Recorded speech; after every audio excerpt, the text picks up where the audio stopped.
Hello. Before we get right into part two of the Grant Amato interrogation review, I need to make a correction from part one, where when I was talking about Grant's physiognomy, I just kind of flippantly compared watching this interrogation to looking through a microscope at a paramecium with vaguely human features. And that was inaccurate because paramecia are hardworking little creatures. They kind of scavenge and they use the natural resources.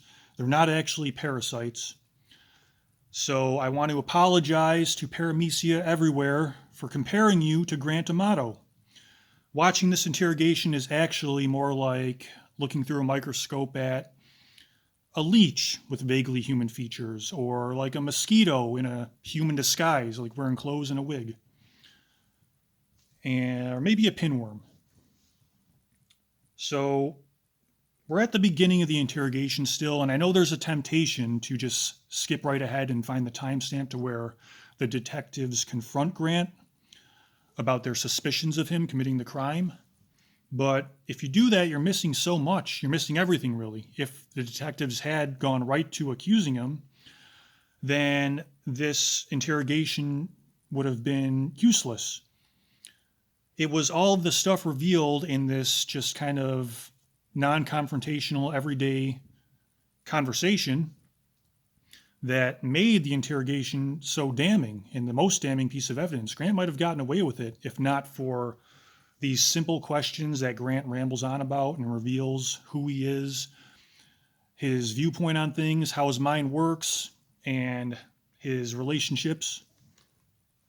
Without those, comparing them to the evidence available, Grant might have gotten away with it. So we get everything.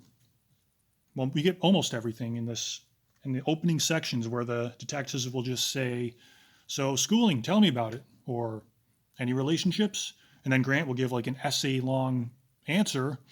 And I know people like to criticize him for rambling on and how insufferable it is. And you certainly have a good point, but there's a lot of information to be revealed in there in that seemingly useless rambling. For example, a little thing that by itself is nothing, but it adds up to the big picture of his delusional mindset. When they ask, "What's your name?" Say your whole name. And his name is Grant Tiernan Amato. And the first thing I thought, being in Grant's generation, even though I'm older, is GTA, Grand Theft Auto, one of the largest video game franchises for most of Grant's life and almost over 2 decades. Grand Theft Auto, where the goal of the game is to lie, cheat, steal, and kill to stay ahead of the law and get away with the money.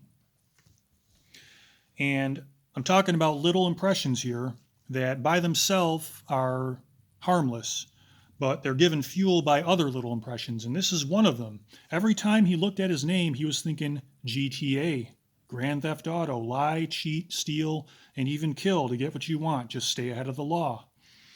That's establishing a pattern here in Grant's lifestyle. When some other little, seemingly insignificant impressions come into the picture and give this one fuel. And if you think I'm stretching too far already, remember, this is a guy that sacrificed everything in his life to get nothing in return. Not only everything in his life, but more of what he didn't have to get nothing in return. You would have to change the fundamental laws of physics in the universe to allow for the possibility of a dumber decision. So that's the kind of mindset we're dealing with here. Remember that. And I guarantee you he thought that on a regular basis. Whether it directly led to him committing a murder or not, I don't think so, but it was one factor in the very large equation.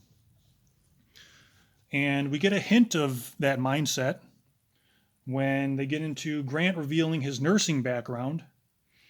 And if you've seen anything on this case, you've probably seen comments about, "Oh, what it must have been like to see creepy Nurse Grant coming at you in the middle of the night." And they certainly have a point, but I got to say, good nurses are angels on earth, meaning good nurses who are nurses who just do their job properly. They take care of the helpless, the vulnerable, the sick, the injured. We would all be much worse off without good nurses. Bad nurses are among the creepiest encounters you will ever have. Bad nurses, much like killers who become cops because they think they can get away with murder better, pyromaniacs who become firefighters because they think it'll give them a better chance of getting away with a fire. Good nurses take care of the helpless, the vulnerable. Bad nurses get into the field to take advantage of the helpless and the vulnerable. They see it as a playing ground. So I just want to say I had one when I was with my girlfriend at the time, late at night. There was only this one nurse and maybe one or two other people there in the ER. And my girlfriend at the time was in bed waiting for the nurse to come in, and in walks a 6'5", over 300-pound guy who looks like he could kill you just by hugging you and falling on you. And he was there to do all the nurse stuff that you do in the ER. He had a bunch of vials and capsules and things in wrappers and syringes and stuff. And he kind of just dumped them onto my girlfriend's crotch. Now, I have no idea what these nurses are supposed to be doing, but that doesn't look right to me. He just went about his business with all that stuff laying there. So, without saying anything, because we're kind of dependent on this guy and don't know what we do for my girlfriend's emergent situation, I kind of just reached over and slid all his shit down to her knees. And he just said thanks and went about his business. Hopefully that guy got fired somewhere down the road. I heard another thing about a nurse who walked into a room and the patient said, "He scares me." And the nurse was like, What the heck? What? And then after she said that, another nurse walked out from behind the curtain and pretended like everything was normal and went about their business. And I'm pretty sure that nurse got fired too. So, yeah, not everyone gets into nursing for the right reasons. And the ones who do, angels on earth. But guess which kind of a nurse Grant Amato is?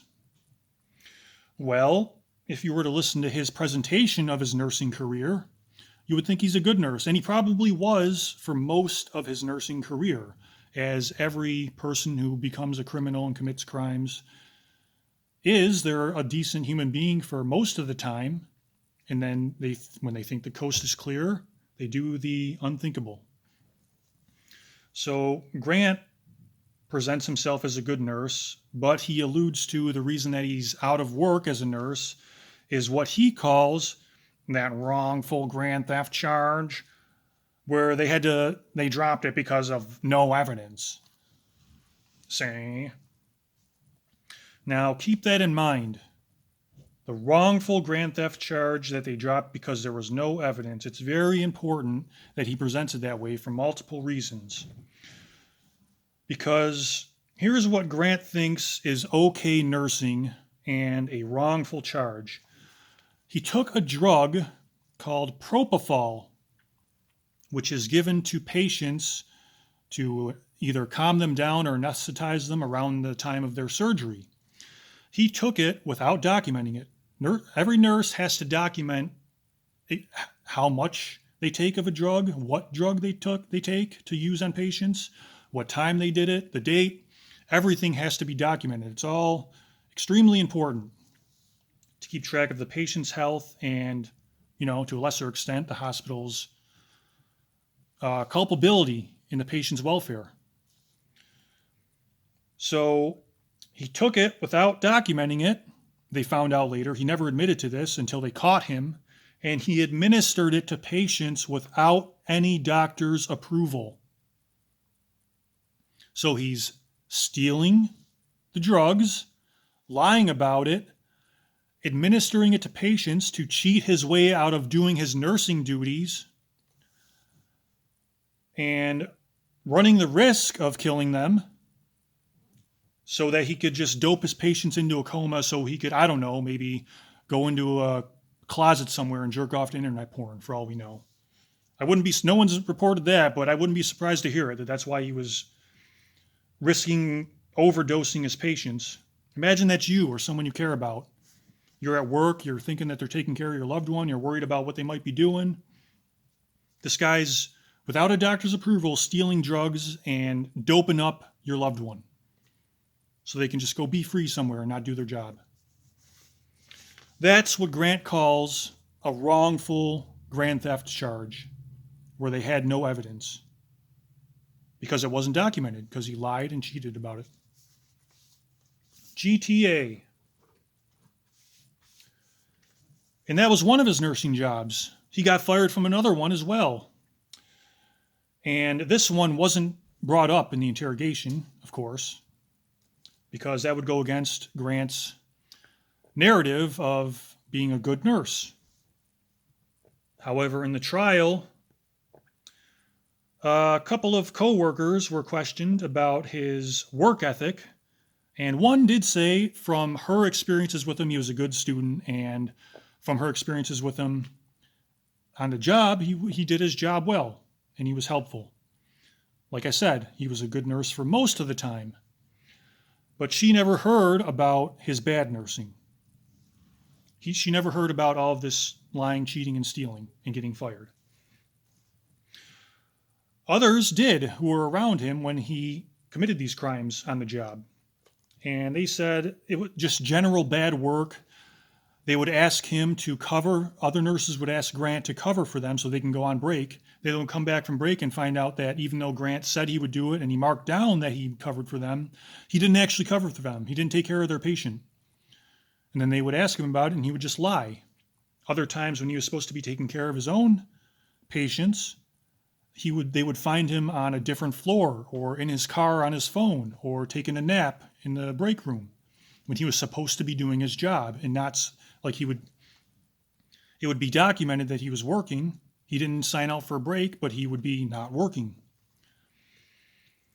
And that was just a pattern of behavior for him at that job before this grand theft charge that he couldn't get any work for. So he was already fired before what he alleges is a wrongful grand theft charge where they had no evidence.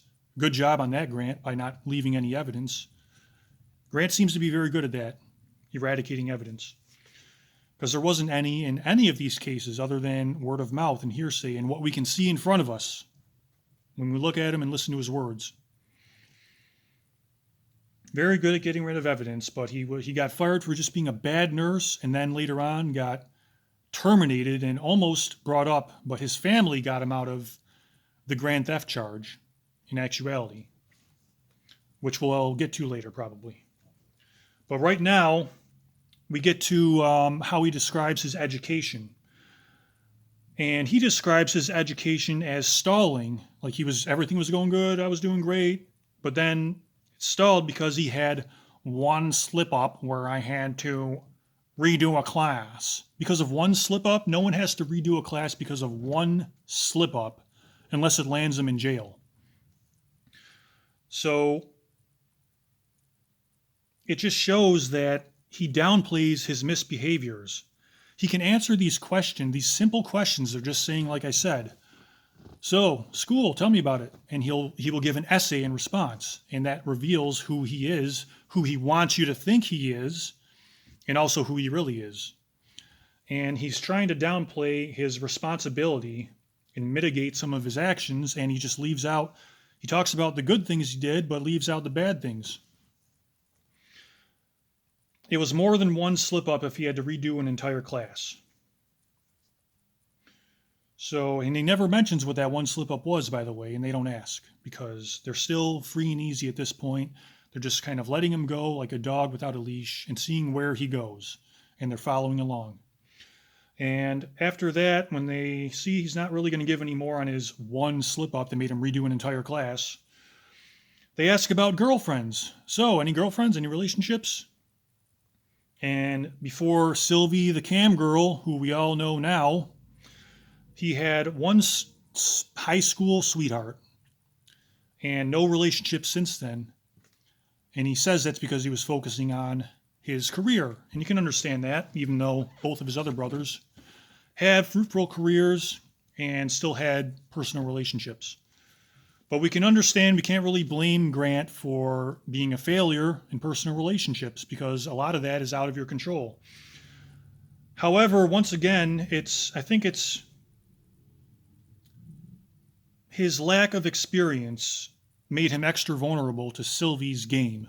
And I'm not blaming Sylvie at all because she was just doing her job. Somebody with experience in adult relationships would go into this relationship with Sylvie as knowing it's just a fantasy world, it's just a game, and then I'm going back to my real life when it's over. They're paying a lot of money for it, but because Grant has no experience dealing with adult women in a relationship, he doesn't understand, he can't really tell the difference between what's real and what's just a fantasy made up to make him feel good about himself. The reason he's paying the money. And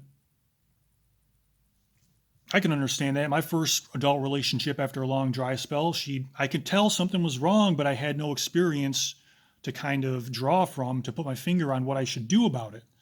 Now I do know after that one bad experience with a dishonest person who was just pretending to be what I wanted to get me to care about her.